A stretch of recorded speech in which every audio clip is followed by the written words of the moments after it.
So I came across a post made by the Protestant apologist James White. Here's what he says. Okay, infallible when speaking on faith and morals. Honorius was condemned as a heretic for what he wrote in a letter to another prelate. Therefore, and here he's referencing the comments that Pope Francis recently made in a letter to the United States bishops on the question of immigration. Now, in this video, I'm not going to explore those comments of Pope Francis because I already did that in a previous video. I'm also not going to explore the comments made about Honorius since I've covered that in many other videos. You're welcome to go and watch that, where I offer some interaction with the question of Honorius, and also other videos where I show defenses of what Pope Francis says and also criticisms of what Pope Francis says in his letter to the United States bishops. So because of that, we're going to table those two issues for the moment, and we're going to focus on the initial comment made by James White, where he specifically talks about the Pope being infallible on matters of faith and morals, and he directs that comment at what Pope Francis says in his letter to the United States bishops, as if this were an instance where the Pope speaks infallibly. The point of what James White is trying to do here is to basically say, Catholics believe the Pope is infallible on matters of faith and morals. Pope Francis has said some things that are wrong in his letter to the United States bishops, therefore the Pope is not infallible. Now, whether or not you affirm that the Pope is infallible on matters of faith and morals is completely irrelevant. Let's assume for the moment that he's not and that the Catholic position is wrong. You still have to ask the question, is this an instance that falsifies the Catholic claim to papal infallibility? James White seems to think that the answer is yes, but that's what we're going to explore today.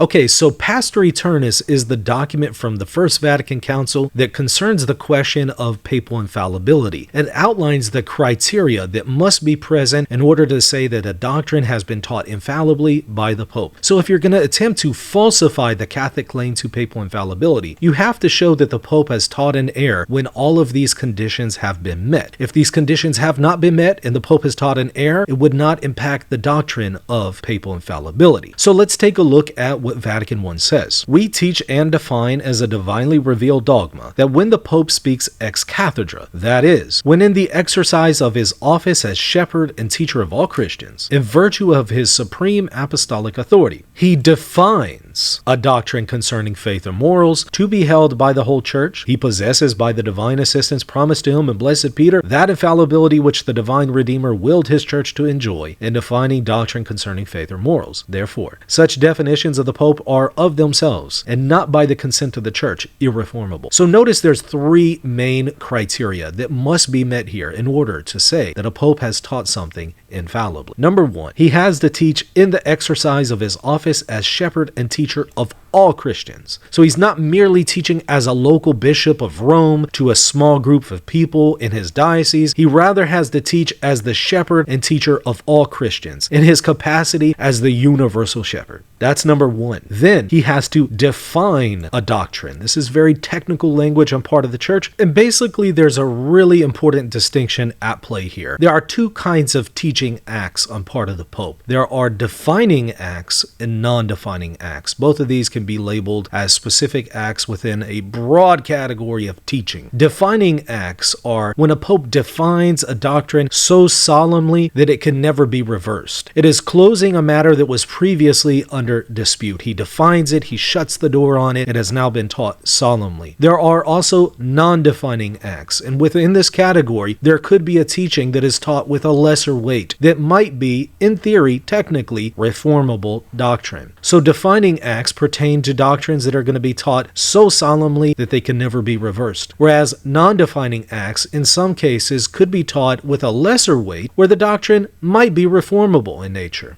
So here when it speaks of he defines a doctrine, it's speaking about a defining act. He's closing the door on a matter that was previously open to dispute. So he defines a doctrine concerning faith or morals to be held by the whole Church. The other third criteria here is it has to be on a matter of faith and morals. So it has to be something either revealed by God on faith or morals or something that indirectly impacts something that God has revealed on faith or moral. Those are the three criteria that must be present in order to establish a doctrine as having been taught with the charism of papal infallibility. And it has to be manifestly clear according to the Code of Canon Law.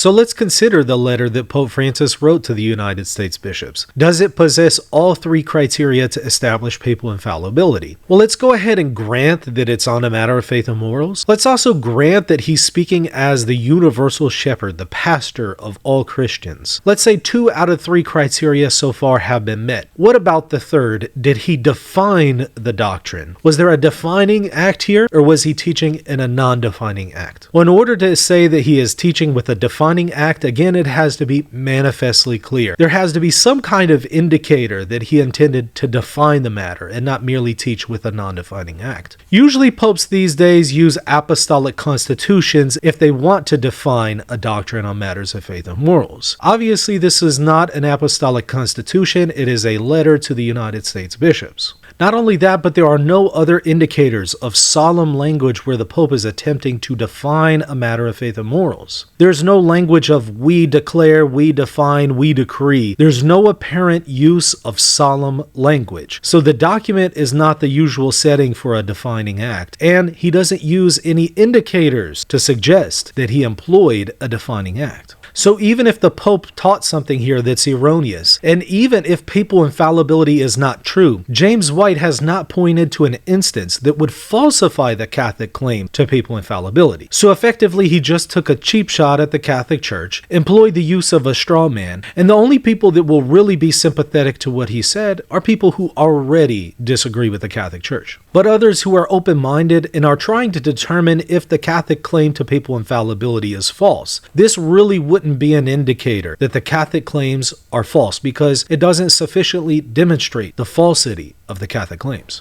What James White did is analogous to this. Let's say I want to refute Joseph Smith's book, Doctrine and Covenants, and I want to show that actually it is false and it contains errors and it's not divinely revealed. What if I went to the other Mormon book, Pearl of Great Price, and I showed that it contains errors and is not divinely revealed? Did I sufficiently show that the other document, Doctrine and Covenants, is somehow false? No. By refuting one book, I did not necessarily refute another. That's what James White did here. Just by showing that the Pope may have taught an error, and that's certainly open to debate. But even if we grant that the Pope has taught an error in this letter to the United States bishops, it does not establish that he has taught error whenever all 3 criteria of papal infallibility are present. Well, I hope you enjoyed this video and found it beneficial. If you did, please leave a comment in the comment section. Also hit the like button and especially the subscribe button. And by the way, if you want to see more in-person interviews right here on The Michael Lofton Show, go ahead and check out the GoFundMe link that I have in the show notes. This is something you can contribute to if you would like to see more in-person interviews.